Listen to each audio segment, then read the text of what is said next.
Hello friends, வணக்கம். இப்போ நம்ம பார்த்திங்கன்னா கருப்பு கவுனி கஞ்சி பண்ண போகிறோம். அதுக்கு நான் பார்த்திங்கன்னா 1/4 லிட்டர் டம்ளரில் 1.5 டம்ளர் தண்ணி எடுத்திருக்கேன்.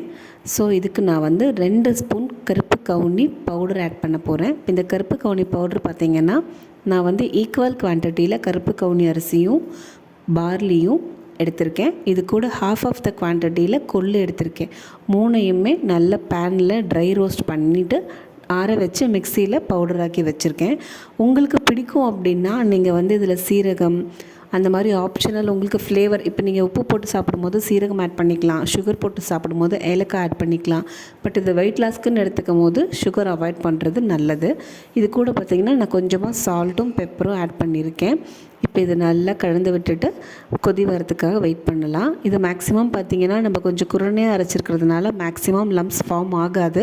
பட் இருந்தாலும் ஒரு பீரியாடிக்கான கேப்பில் நீங்கள் கொஞ்சம் கொஞ்சம் கிண்டி விடுங்க. இப்போ இது நல்லா கொதிக்க ஆரம்பிச்சிருச்சு. ஒரு லோ ஃப்ளேமில் ஒரு 10 மினிட்ஸ் கொதிச்சிச்சுனாவே இந்த கஞ்சி ரெடி ஆகிடும். ஏன்னா நம்ம பார்த்திங்கன்னா நல்ல அரிசி, பருப்பு, பார்லி, கொள்ளு எல்லாத்தையுமே பொரிய விட்டு தான் எடுத்துருக்கோம் ட்ரை ரோஸ்ட் பண்ணும்போது. ஸோ அதிலே உங்களுக்கு பாதியிலேருந்து முக்கால் தான் வெந்துடும். ஸோ இதை நம்ம லோ ஃப்ளேமில் 10 மினிட்ஸ் வைக்கும் போது இது ஈஸியாக குக் ஆகிடும்.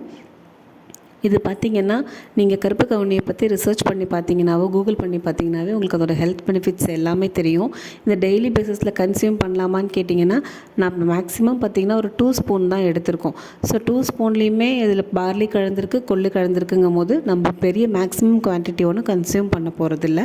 அட் த சேம் டைம் இதை 1 மந்த்துக்கு நீங்கள் கண்டினியூஸாக மார்னிங் ஆர் ஈவினிங் ஏதாவது ஒரு டைமுக்கு மீலாக எடுத்துக்கும் போது உங்களுக்கு வெயிட் லாஸில் ரொம்ப நல்ல ரிசல்ட்ஸ் தெரியும். நீங்கள் வேணால் ட்ரை பண்ணி பாருங்கள்.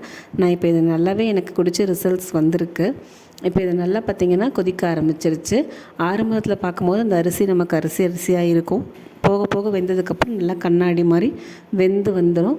அந்த மாதிரி நம்ம வெந்ததுக்கப்புறம் அடுப்பை ஆஃப் பண்ணிவிட்டு நம்ம இதை ஆற வச்சு எடுத்துக்கலாம். தேங்க்யூ ஃபார் வாட்சிங்.